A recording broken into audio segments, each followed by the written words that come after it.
Hello, my dear student. How are you? I am fine, thank. I want to say something about voices. At first, if we want to know voices, you must be subject, verb, and object. What is subject? একটা sentence আমরা যখন করব voice যখন করতে যাব তখন একটা জিনিস খেয়াল করবা একটা বিষয়ের প্রতি একটু লক্ষ্য রাখবে সেটা হচ্ছে যে আমাদের ভয়েসেস তোমরা এর আগে যে ক্লাস করিয়েছিলাম তোমাদেরকে বলেছিলাম যে ভয়েসেস হচ্ছে দুই রকমের একটা হচ্ছে অ্যাক্টিভ ভয়েস আর একটা হচ্ছে প্যাসিভ তো অ্যাক্টিভ থেকে কিভাবে প্যাসিভ অ্যাক্টিভ থেকে কিভাবে প্যাসিভ করব এই বিষয়টা একটু খেয়াল করো আমরা প্রথমে বলেছিলাম দেখো তোমরা সবাই একটু খাতা কলম নাও এই নোটটা একটু লিখে নাও যে অ্যাক্টিভ ভয়েসের অবজেক্টকে প্যাসিভ ভয়েসের সাবজেক্ট যখন করব তাহলে প্রত্যেকটি সেন্টেন্সের অবজেক্ট নির্ণয় করতে হলে পরে আমরা কি নিয়ম পালন করব এই নিয়মটা একটু খেয়াল করো এটা একটু নোট করো আমরা অবজেক্টকে দেখো আমি ইংরেজিতে একটা ভার্সন দিচ্ছি যে ইংরেজিতে আমরা অবজেক্ট নির্ণয় করি এইটা একটু খেয়াল করো একটু সবাই লেখো আজকে কোশ্চেন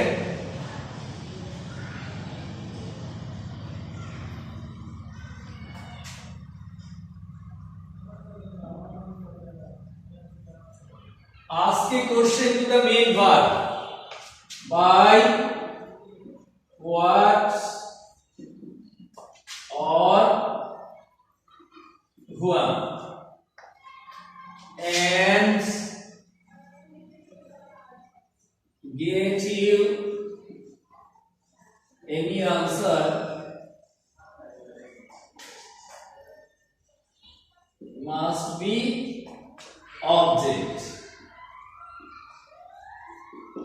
देखो আমি এটা ইংরেজিতে বললাম যে আজকে question to the main verb by what or whom অর্থাৎ কি এবং কাকে আমরা মূল ভার্বের কাছে কি এবং কাকে দিয়ে প্রশ্ন করে যে উত্তরটা পাবো সেটা হচ্ছে অবজেক্ট এবং ওই অবজেক্টটাকে আমরা সাবজেক্ট হিসেবে নিতে পারি তাহলে এখন এই নোটটা লিখেছো তোমরা সবাই একটু লিখে নাও যে আজকে কোশ্চেন প্রশ্ন করো টু দা মেইন ভার্ব মূল ভার্বের কাছে by what or whom কি এবং কাকে দিয়ে and get you any answer এবং যে উত্তর তুমি পাবে must be object সেটা হচ্ছে object তো এখন দেখো তাহলে এখন আমি লিখছি যে I eat rice আমি কি খাই রাইস তাহলে রাইসটা হচ্ছে object তাহলে এখন আমরা রাইসটাকে অবশ্যই সাবজেক্ট হিসাবে নিতে পারি প্যাসিভের সময় আরেকটা বিষয় আমরা লক্ষ্য করব যে every object or every sentence must be noun or noun equivalent এটা একটা ইংরেজি ভার্সন সেটা হচ্ছে যে প্রত্যেকটি সেন্টেন্সের অবজেক্ট অবশ্যই সেটা সেন্টেন্সের সাবজেক্ট হিসেবে ব্যবহৃত হতে হবে আর যদি না হয় তাহলে পরে কিন্তু সেই সেন্টেন্সটাকে প্যাসিভ করে দেওয়া যাবে না তো এখন আমরা এটাকে দেখো খুব সহজেই আমরা নির্ণয় করতে পারি এবং আরেকটা বিষয় একটু খেয়াল করো সেটা হচ্ছে যে আমরা আমাদের যে সেন্টেন্সটা থাকবে ওই সেন্টেন্সটা প্রথমে দেখব যে এই সেন্টেন্সটা কোন টেন্সে লেখা আছে সেই টেন্সটাকে আমি আইডেন্টিফাই করব প্রথমে আইডেন্টিফাই করব হচ্ছে টেন্স তাহলে এখন আমি দেখি যে আমার যে প্রশ্নটা আছে সেই প্রশ্নে দেওয়া আছে আই ইট রাইস আমরা জানি যে সাবজেক্ট আর মূল ভার্ব আর অবজেক্ট হলে সেটা হচ্ছে প্রেজেন্ট ইনডিফিনিট টেন্স হয় যখন টেন্স করেছিলাম তখন কিন্তু প্রেজেন্ট ইনডিফিনিট টেন্সের কোনো অক্সিলারি ভার্ব আমরা পাইনি সাবজেক্ট মূল ভার্ব আর অবজেক্ট দিয়েছি কিন্তু এখন একটু খেয়াল করো এখন যখন আমরা এই প্রেজেন্ট ইনডিফিনিট টেন্সের ভয়েসেস করব প্রেজেন্ট ইনডিফিনিট টেন্সে যখন ভয়েসেস করব তখন কিন্তু আমাদের অক্সিলারি ভার্ব হিসেবে প্রেজেন্ট ইনডিফিনিট টেন্সের অ্যামিজার ব্যবহার করতে হবে তো আমরা সচরাচর জানি যে অ্যামিজার কোথায় বসে আমরা সাবজেক্ট অনুসারে অক্সিলারি ভার্বের কাজ করি সাবজেক্ট অর্থাৎ আমি আরেকটু তোমাদের গাদাতে জানাতে চাই যে আমরা যখন পারসন অ্যানালাইসিস করলাম তখন এই পারসন কিন্তু আমরা বলেছিলাম যে পারসন তিন প্রকার ফার্স্ট পারসন সেকেন্ড পারসন আর থার্ড পারসন এই পারসনের মধ্যে ফার্স্ট পারসনে আমরা এখানে আমার একটু লক্ষণীয় বিষয় হচ্ছে যে এখানে কিন্তু এই ফার্স্ট পারসনের মধ্যে আমরা সিঙ্গুলার আর প্লুরাল এই দুটো জিনিসই কিন্তু পাচ্ছি একটা সিঙ্গুলার যেমন আই আর উই আইটা হচ্ছে সিঙ্গুলার আর উইটা হচ্ছে প্লুরাল যখন আমি আই ব্যবহার করব সাবজেক্ট হিসেবে তখন কিন্তু আলটিমেটলি আই এর পরে কিন্তু এম হবে, কিন্তু যদি সাবজেক্ট হিসাবে যদি উই আসে তখন কিন্তু আর আমরা এম দিতে পারবো না, উই এর পরে আর হবে। তাহলে এখন আমরা দেখছি যে প্রেজেন্ট ইনডেফিনাইট টেন্সের সিঙ্গুলারের ক্ষেত্রে অর্থাৎ আমরা যে পারসন নির্ণয় করলাম, ফার্স্ট পারসন, সেকেন্ড পারসন আর থার্ড পারসন, এই ফার্স্ট পারসনের মধ্যে ফার্স্ট পারসনে আমরা অর্থাৎ ফার্স্ট পারসনে সিঙ্গুলার হলে এম, কিন্তু প্লুরাল হলে আর, সেকেন্ড পারসনে সব সময় আর থার্ড পারসনে সব সময় ইজ। ক্লিয়ার?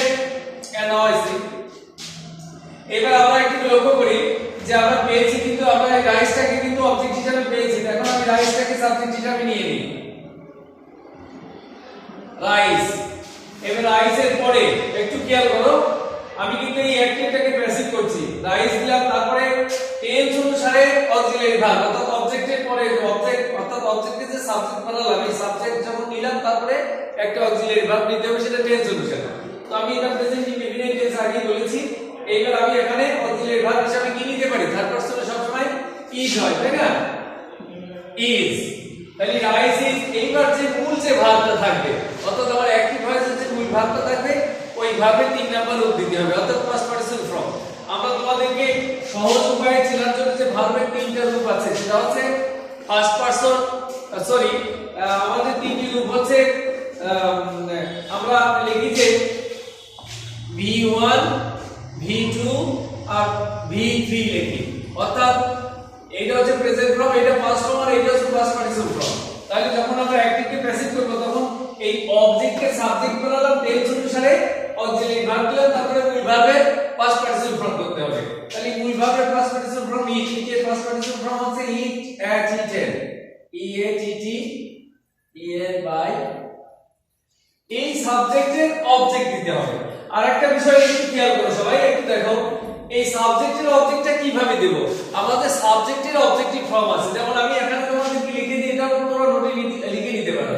আই এর অবজেক্ট হচ্ছে মি, হুই হচ্ছে আস, হি হচ্ছে হিম, শি হচ্ছে হার, তারপরে দে থাকতে পারে, দে হচ্ছে দে,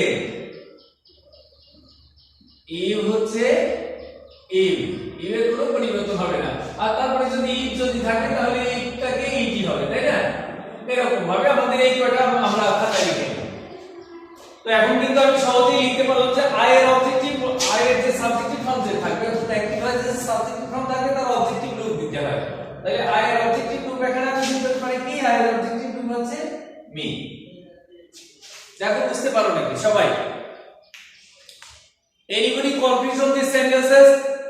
Voices, active, passive. Thank you very much.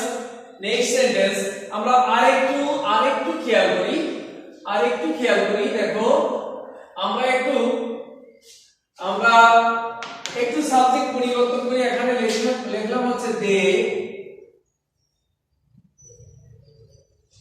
help the poor,